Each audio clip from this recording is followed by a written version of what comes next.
So Tony, you joined us on the Boardroom Buzz episode 5. You were actually our first guest.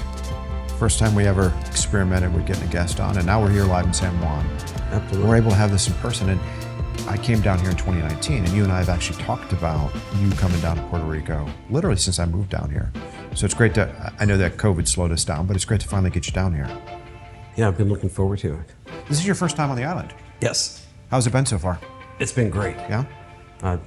I love it. I'm envious that you're here full time. Yeah. Maybe you can change that at some point. Maybe. I love the weather. When we had the discussion with Patrick on the Buzz, we kind of went into a lot of the details about Triple S. Now, Triple S, of course, we refer to as the powerhouse of commercial pest control in the Washington, D.C. area. You guys had a lot of marquee accounts, right? You had the Pentagon, the Supreme Court, the IRS. But that business didn't start that way, and you clearly didn't start that business. So let's start to talk a little bit about Triple S. The company was founded by my father and his two brothers in January of '81. Mm-hmm. He had been in the industry in the late 60s, early 70s with Western, and his two brothers had joined Western. He had left, and they subsequently went to work for another company. So in '81, at the age of 42, he decided to start a company, and he brought his two brothers over. Why? To found it. I mean, Western was healthy. It hadn't been sold to Rollins at the time, right? I mean, No. In fact, they were working for a company by the name of Paramount. Okay. The gentleman that left Western and started Paramount. Ralph Hughes. So, correct. And my father was, at the time, was a union carpenter. He was building cabooses in Northern Virginia. But he decided at the time that he wanted to own his own business. He felt that that was the best way to move forward. To achieve what he wanted to achieve. But you go back and think about that. You think about the financial conditions of 1981. He's 42 years old. He has a wife, and he has two sons, elementary school age. Inflation was at post-war highs. We were in the 81, 82 depression back then, right? Exactly. Volcker was really slamming on the brakes. It was a rough time. And he started the business with a $10,000 loan from a friend, his own personal vehicle, and his brother's van. Okay. And that's how the company was born in 1981. And they did what they knew. We started out as a termite inspection company. And for the first 6 to 7 years of the company's existence, that was 100% of the business. Okay. So at this time, it was your father and one of his brothers, or was it both brothers at the time? Both brothers. Okay. He and the younger brother were predominantly running and building the business. The other brother was involved, but he had an injury, and so his ability to get out and participate was limited. Now, for those that may not recall episode 5 on the Boardroom Buzz, you guys, ultimately grew that business into a large regional multi-state player and ultimately sold it to Anticimex. But back in the early 80s, it was a small company, and so they originally kind of focused on the residential termite market, right? Absolutely. At what point in time did they decide to expand into general pest? Yeah, I think it was mid-'80s, 86, 87. The economy under Reagan was doing really well. Yep. So there were a lot of termites. The real estate was moving, but the whole business was tied to the real estate community. Yep. So in 86, my father decided that they needed to diversify the business. He wanted to insulate the business from the up and down of the real estate community. So he decided to start a commercial division. And he brought some folks over from Paramount, shortly after Paramount and Home merged. Mm-hmm. So there were a lot of companies and people that left the Paramount business and went to other companies, started their own businesses. So he grabbed someone he knew from there who had commercial experience and had them start the commercial division in 1986 or 7. Okay. When did you get involved in this business? So I grew up in the business. It was my summertime job from the time I was in the 8th grade through college. I got involved full-time after I finished college. I was going to pursue a different career, and my father asked me to come and join the business. What career were you going to pursue? So I was thinking of going to law school, taking the LSATs, and was applying to law schools. And my father wasn't discouraging me from doing that, but he had asked that perhaps I rethink it and come spend some time in the family business and launch from there and go wherever I wanted to after a few years. And of course, again, we talk about what the economy was like in '81. We'll remember what it was like in '90. Yeah, we were a little bit of a recession. Yep. So it wasn't a robust job market. So I went to work for the family business. And at the time, the commercial division had been operation for about 3.5 years. It was struggling. It wasn't, it wasn't growing the way he wanted it to grow. It wasn't profitable. He was very close to closing it or trying to sell it off. So he asked me to come in and he gave it to me to run. And that's how I initially got involved full time. But I mean, by any objective measure, you were a bright young man. You just graduated from UVA, right? Right. You had great grades. You studying for the LSAT. You were going to go off to law school. I mean, what was going through your mind when your old man said, Tony, you know the business, you've worked part-time here, join the family firm? I initially thought, okay, I can start here. Maybe I can help out a little bit. Yep. And 3 or 4 years in, I would look to move into another field or arena. I always thought I'd spend my life in corporate America, is where I thought that's where my success would be. I had no idea that it would be in a small family business. But, as you're planning your life, life happens. So, 5 years turned into 8 years. So it was never a permanent solution for you. It was going to be this whole part-time situation. Is that what you were going to do it for a few years prior to? Yeah, it was. I thought it was at a minimum of a 5-year deal, that I'd be there 4 or 5 years and then I'd move on to something else. Mm-hmm. You get more and more involved. You get more and more responsibilities. You start a family. You get married. You start a family. You have children. And like I said, 5 years turns into 10 years. Now, if I remember correctly, at the time you had your father, both of his brothers, so both of your uncles were in this business, right? Correct. You're now working for the family business. How the hell did that work out? I mean, what was your father and his brothers actually doing in the business? Were they running routes? What were they doing? So my father was, I guess, the CEO, at the head, operating everything. I was running the commercial division, and after about that 5-year period, we started to make headway and grow. They put me in charge of all residential services, so commercial pest, residential pest. Yep. And my uncle was running the termite division, which you have to realize, in the first 10 years of the company's existence, 90+% of our business was termite. It was the biggest department we had. You guys were doing liquid sprays back then. Is that what you were doing? There was Exactly. no bait. I don't even know if baiting existed. No, not at all. It was all the old traditional method. The trench and rod and the drilling of the concrete. Were you selling renewals on that back in those days? That was probably the only form of recurring revenue we had. Really? Was the termite renewals. That was a big part of the business. They built up that renewal program. And that was hard to come by because, when you do a treatment for a homeowner, those renewals are 80, 90%. But when you're doing real estate transactions and trying to convert those into renewals, it's 50, 60% of those people who buy that house retain that renewal. It's a recurring revenue model, but it's a hard one to maintain. It was a very young commercial division. Triple S was ultimately known as a commercial business. Now, I know that wasn't fact, but the majority of your business was commercial. And you had all these marquee names, Supreme Court, Pentagon, everyone knew you guys as the DC commercial business. So how did you grow that commercial division?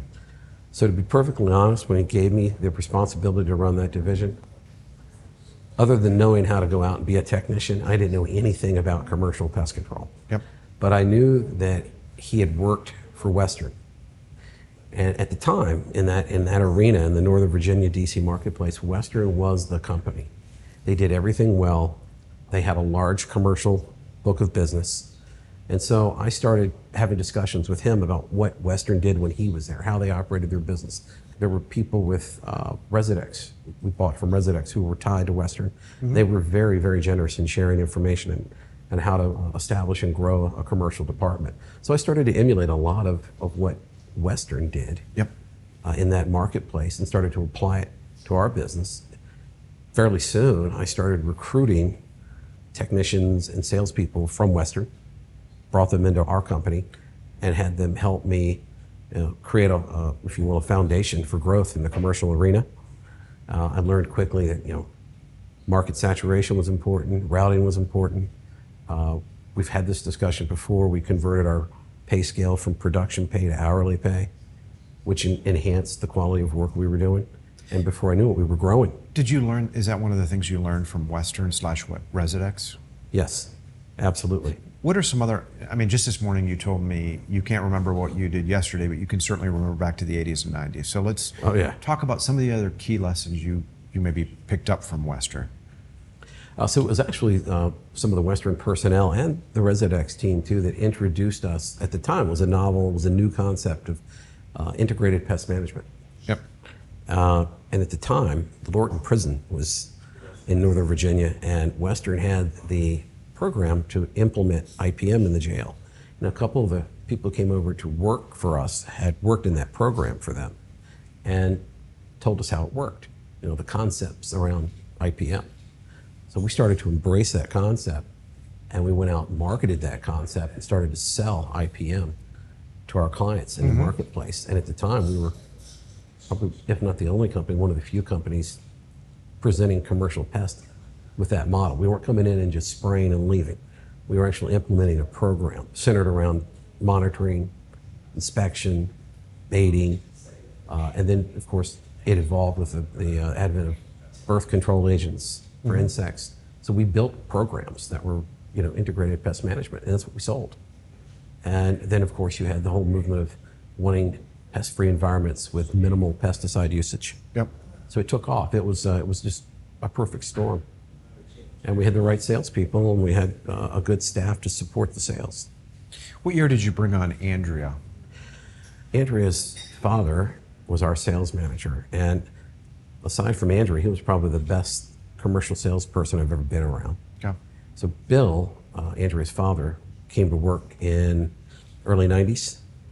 And it was the late 90s, maybe early 2000s, that he brought his daughter in and said, she can do this and do it well, and I'll She was teach her. like 19 years old at the 19 years old, didn't know anything, but I trusted Bill. And Bill made her into a spectacular salesperson. time. And she was, I think, probably one of the better salespersons in this industry. Tony, I don't know what episode of The Buzz that we interviewed her on, but it probably is one of the most downloaded episodes we've ever had. And, it's got to be in top 3 or 4 as far as emails and messages we've gotten from listeners out there.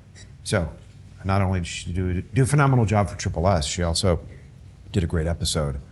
And, as you and I were walking around Dorado last night and having a drink, we talked a little bit about the fact that, I asked you, Tony, if you, being in your early 50s now, if you had to do it all over, what would you do? You built this business to PCT Top 100, one of the largest pest control companies in the United States, had a fantastic exit with Anticimex. Once we had the Triple S episode, everyone was talking about commercial. And there's been a lot of messages from listeners saying, get Tony Sfreddo back on. Like, we need more Tony. So here we got him. Would you do commercial again? That's interesting. We had this conversation yesterday, and I told you I wouldn't.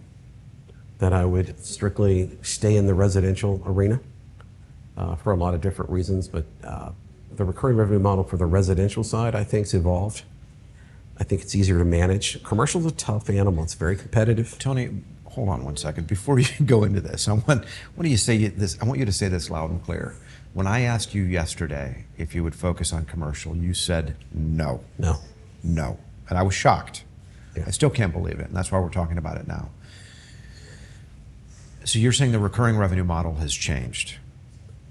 In the residential residential space, I believe. Tell me why. Why? What's your thoughts? Well, our model was to sell the residential pest program. We would bill it the year in advance and give a prepaid discount. The thinking being, we're going to deliver the service later, collect the money now. And it was a great model. 85% of our clients would pay the year in advance and take the discount. You have to literally offer and mail out and receive the renewal, and do it every 12 months. Yep. The monthly stipend, the recurring revenue with the automatic credit card debit, you're not asking for the renewal every 12 months. Yep. It's there and you're doing it. And typically where someone may stay with you 2-3 years when they're renewing every year, when it's an automatic debit and it's a monthly stipend, they're there with you for 5 or 6 years. They're doubling the time. So you're getting less money up front, but that money every month, so it also makes managing things over a 12-month period steadier. Your revenue stream's not going high, low, high, low. It's steadier. But that's just like commercial, right? I mean, your commercial is pretty consistent. Exactly. You were doing monthly. So you're able to bi-weekly, take the residential, you take the commercial model and apply it to residential. And with residential, you can manage better, you can route better, you can control your overtime, your hours of operation. But I mean, I almost think of commercial pest control like almost a money ball game, right? If you, especially the way you guys did at Triple S, right? You set up these specific finite geographies. If you had the right sales guys knocking on the right doors, you were really able to, I think, get a lot of visibility in your growth. I always looked at residential pest as potentially more difficult to scale than what you were able to do in commercial. I mean, would you disagree with that? Yes and no. I think you can take the commercial model that you just described, and instead of apply it to commercial, apply it to residential. So identify your areas where there's high density residential, just like you might identify high density commercial, and apply that same principle. You know, create an imaginary dense, say a 10 square mile area or smaller, saturate it with your salespeople and build your routes. Same model, just different, you know, instead of commercial businesses, you're going after residences. Triple S sold at a premium because of your commercial business. Yeah. Would you agree with that? Absolutely. Knowing what you know, having Yeah. gone through what you've gone through. Over the years, talking to a lot of guys like you, it always seemed to me like on a commercial business, if you got the right technicians, they had the right training, the right capabilities, they understood your protocols, they were easier to deal with than residential customers, because I always assumed that residential customers, you know, called a lot, they were pains in the asses, where I thought commercial clients were not the same. I mean, am I looking at this wrong? What I found in our business with commercial versus residential, as long as you were doing the job and doing it well, and what I mean by that is, a lot of times commercially, yeah, it was great that you were there and you showed up when you were supposed to. Yep. But what kept that client was the fact that you showed up when they needed you to show up. Yep. So irrespective of the schedule, if they called and needed you, which we had this discussion before, you create that tight, compact area for service, a 10 square mile area, and you load it with a $20,000, $25,000 route. That enables you to get to any client, basically not only within 24 hours, but same day. And really that was the secret to growing commercial, was being more responsive than your competitor. More often than not, we took business from competitors, not because we were less expensive, but because we responded better than they did. Yeah. And that built the commercial business. Now, on the flip side, I discovered that residentially, I think from the homeowner, there's more loyalty to you than there is on the commercial side. Commercially, you know, a business, if you're doing your job, more often than not, you're going to keep it. But if they can save a few bucks, they'll leave you. A lot will leave you. That doesn't happen residentially. A business is a business. Yep. But a home is where people live. It's where they raise their children. It's where they have their pets. It's a little more intimate to them. So what you do for them in their homes, a little more passionate, a little more valued. You have to remember too, 25, 30 years ago, there was only a certain percentage of residential customers who had a pest control service. It's substantially smaller than today. Yes, and that's grown tremendously today. So that marketplace is much bigger. And that's why I would do residential. If you were to start a pest control business tomorrow, you go back to Washington, D.C., why you would leave here and go to D.C., I have no idea, but let's pretend that you do that. And I said, Tony, it's time to start another pest control company. You would forget scaling a commercial operation and you would go right residential. Absolutely. Would it be digital marketing would largely be what brings in the customers, or how would you do that? Yeah, of course, there's always, you know, once you get established and moving around, there's word of mouth, but absolutely 100% social media marketing, digital marketing. It's relatively inexpensive advertising. And you can reach not only so many people so quickly, but you can dial it down to zip codes and areas that you're looking to grow your market. Yeah. So it's almost like having a digital door knocker. They're knocking on the door, but they're inside the house knocking on the computer. Yeah. So absolutely. And I think you could grow a business rather quickly that way. You know, how much digital marketing did you guys do at Triple S prior to selling the business? So we started out, we built a website, and then it was one of those things where you thought, oh, everybody's got to have a website, so let's just build a website. Yep. And then, of course, we know how useful that is. Social media, digital marketing was evolving. Didn't really know a lot about it. It's not what it is today. So we didn't do a great deal of it. You talked about hindsight. That's one of the things. I would have invested more time and energy into developing not just a website for someone to browse, but to be extremely user-friendly, client-friendly, and tie it into digital marketing. Interesting.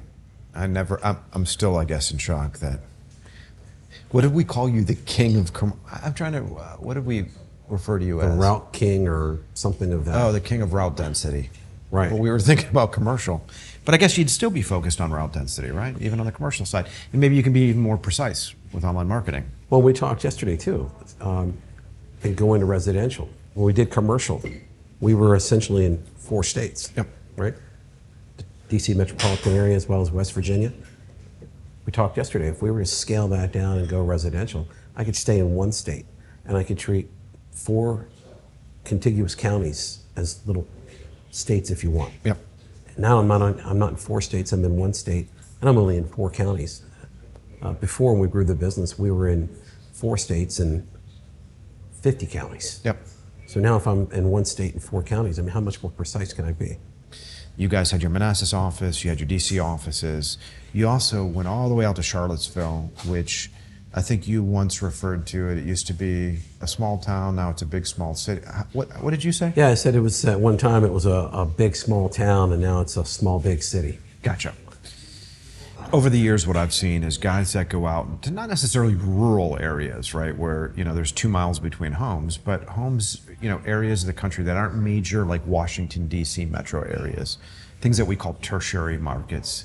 It seems like there's obviously much less competition, and you can get a lot of market share in those areas. Right. How do you think about like urban areas versus areas like Charlottesville, which I know it's different now, but decades ago when you guys got your start, I mean, it was a very different environment. Yeah, the urban arena, it's saturated with competitors, but you move out to the Charlottesvilles of the world, not urban, but we'll call it suburban rural of that nature, but there are fewer competitors. But what you typically run into is there's going to be at least one of those competitors, not a national, but a local competitor, like Triple S was in the Manassas area. Everybody knew our company. So you're going to run into that. You go to a Charlottesville, and it could be Charlottesville, Virginia, it could be Charlottesville, name a state. Yep. There's going to be a competitor that doesn't own that market, but is branded in that market. And what I've learned and what I would use to my advantage this time is not to underestimate the power of that branding. And again, it goes back to what I said earlier about the residential loyalty. That loyalty runs deep. So if you're going to go into a marketplace like that, it's going to be slow going. It's going to be an uphill sled push to break in and do well. But once you do, you get rooted. Well, how do you do that branding on a cost-effective basis? I mean, how would you brand a residential business without spending a lot of money? I just go back to the digital marketing, social media and digital marketing, and then get involved in the community. Get your name out in the community. How? What would you do? So get involved in local events that promote the community. Be one of the sponsors. Try to just get your name as much as you can in front of the community, in front of homeowners. Whether it be community events, concerts, festivals, those types of things don't garner business right away, right? You throw money into that and you're going to market. But get there and have a presence. Don't just be a sponsor, but be there and be able to be visible and get your material out in front of people, to people. Let them start to hear your name, know your name, and let it go from there. So next month, October, it'll be 4 years since we closed the Triple S transaction. I remember that. It was right before Pest World. It was like on the first day of Pest World. I was on my way to Pest World. Your brother Phil was about ready to climb up the clock tower with a rifle. It was high stress times, but I can't believe it's been 4 years. I look older, you look younger. Actually, you do. I appreciate You've that. lost weight, your hair looks darker, your skin's smoother. I guess selling a business and getting out of that will do a lot for a man. Man, wow, I can't believe it's been 4 years, Tony. Unbelievable. Quick 4 years. Yeah. So since you sold Triple S, I know you've always been heavily involved in real estate. You continue to be involved in real estate.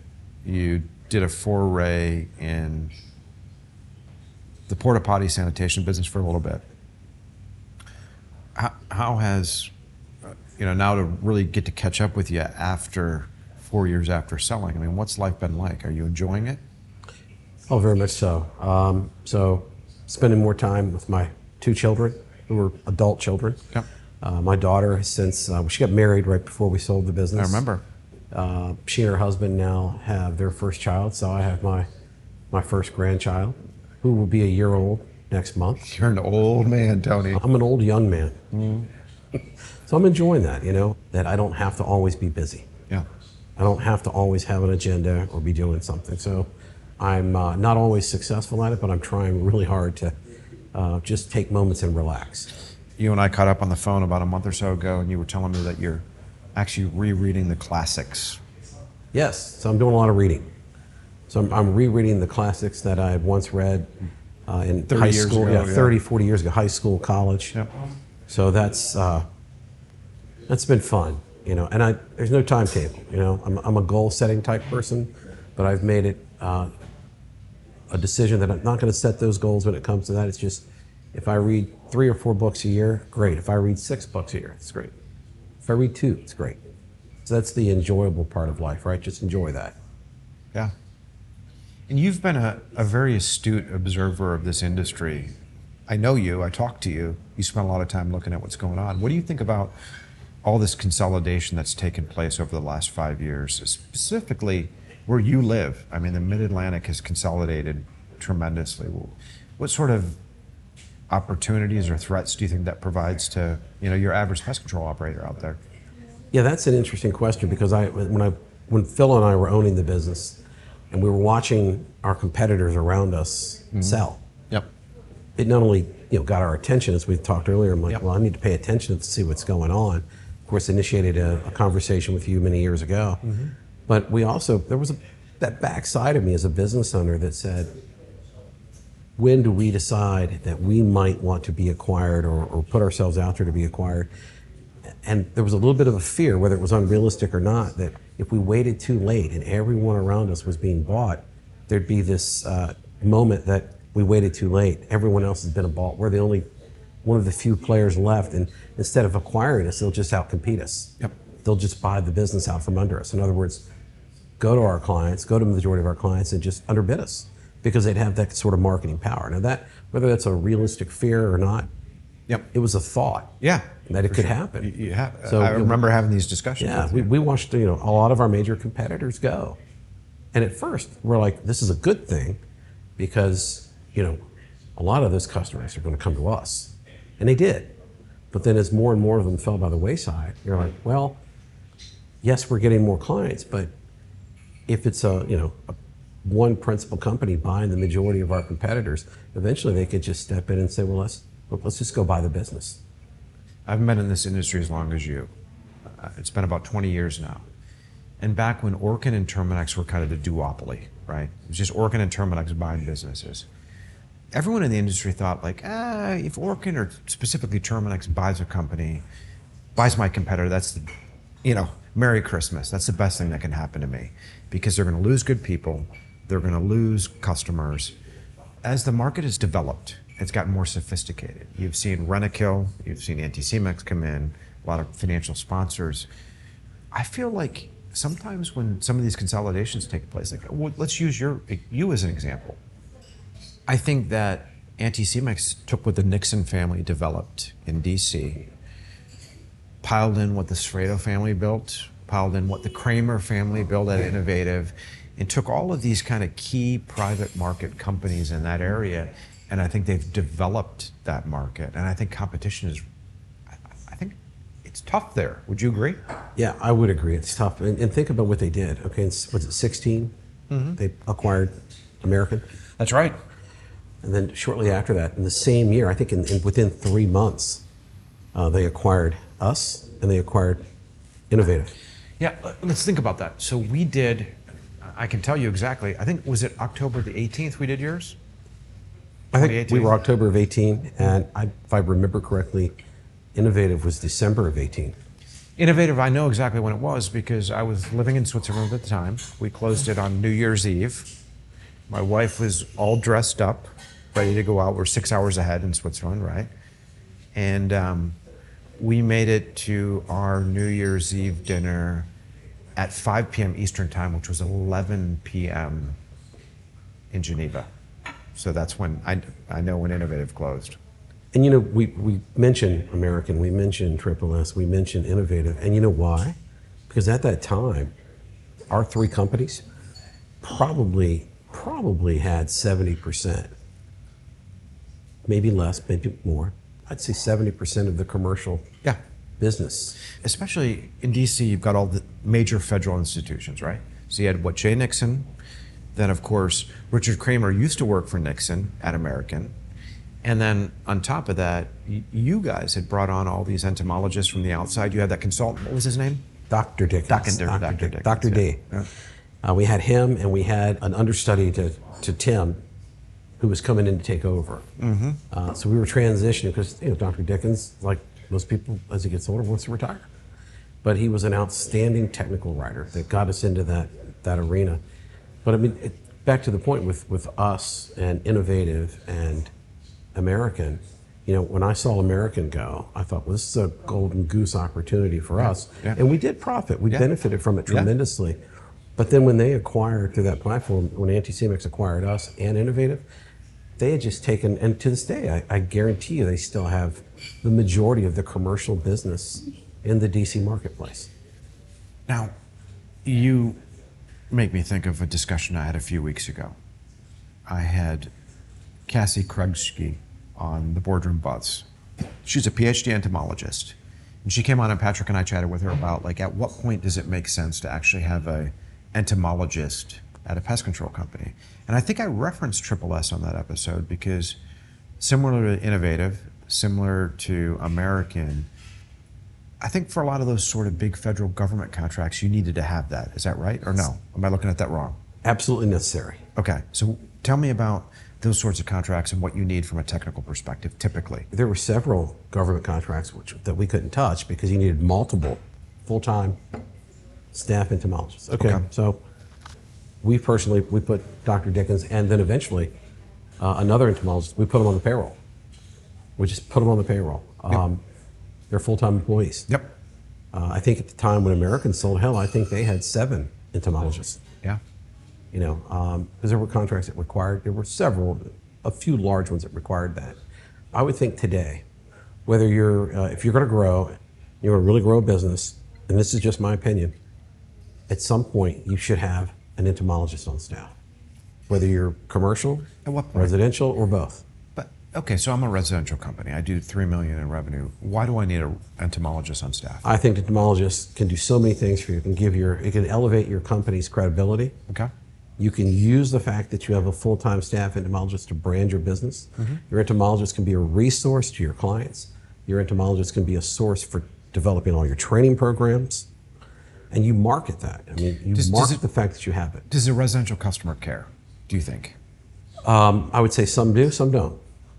But it's still a good thing to have. And it's more of an advantage than it is a hindrance. I get it. You can differentiate. Like, hey, we have a PhD entomologist on staff.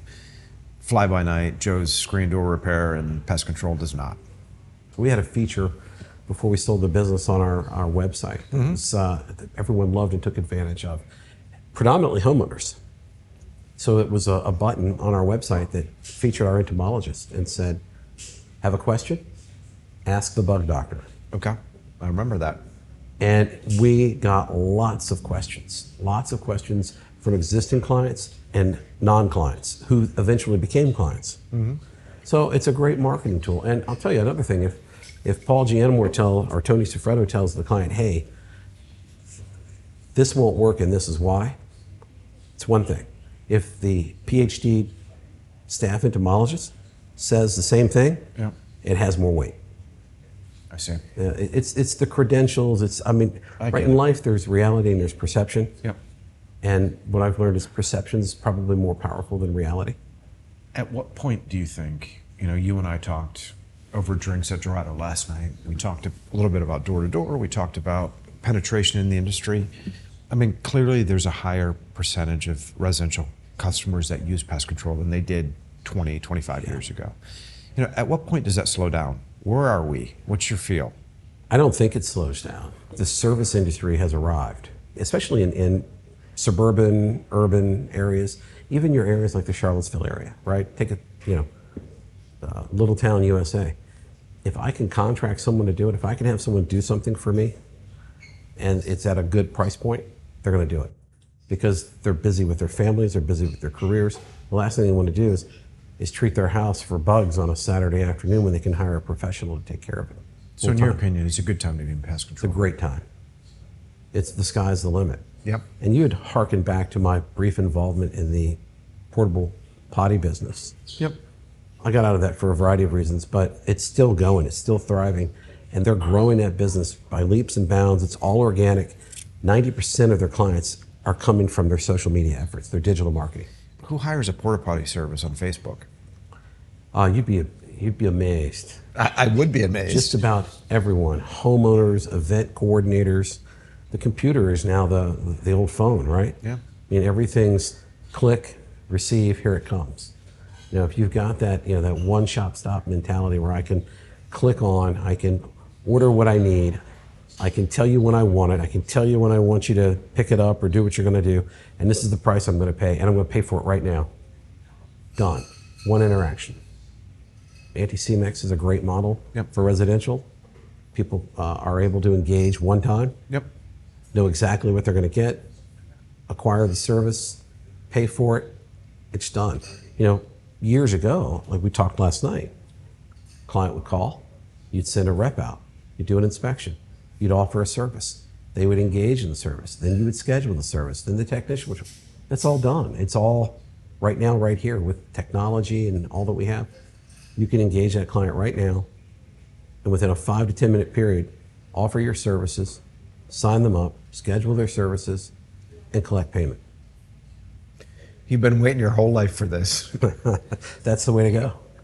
There's money to be made there, and the residential, you know, everybody's got to live somewhere. You know, we talked in our business before. We were fortunate to be in the marketplace. We were.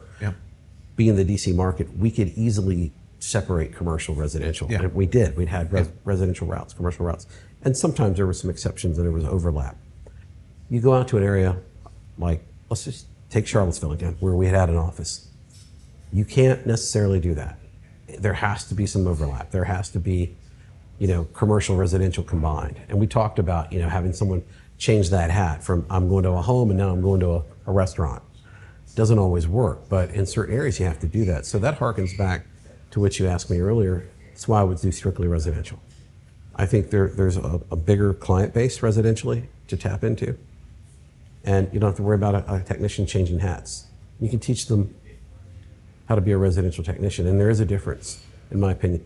Pest control is not just pest control. There is commercial pest control and there is residential pest control, and the technician is demonstrably different. We went deep into the commercial arena for a variety of reasons, but the biggest reason, right? Consistent, steady revenue, right? The commercial model was basically the same revenue 12 months out of the year. Residential's not seasonal anymore. I get it. With the, you know, with the recurring model and with the payment method of, you know, it's not a year in advance, it's, you know, we're collecting that stipend every month. You've emulated that same model. So you don't care anymore. You don't care anymore. We don't need that. We don't need that monthly billing because we're doing monthly billing on residential. Whereas 15 years ago, you guys were taking service charges and doing it in season. And the other thing too, I can't give you one example of any time after 6 o'clock a residential client calling because they had an emergency. So many more households are having a residential pest service as opposed to 30 years ago. It's a bigger marketplace, right? Amen. Well, you heard it here. I never thought I would hear this. Actually, this was the shock of the entire trip for me that Tony Sfreddo, if he were to do it again, would do residential. But yeah, no commercial. Well, Tony, I loved having you down in Puerto Rico. I'm looking forward to going out to Dorado tomorrow and spending some time together with you and the crew. Thanks for coming down.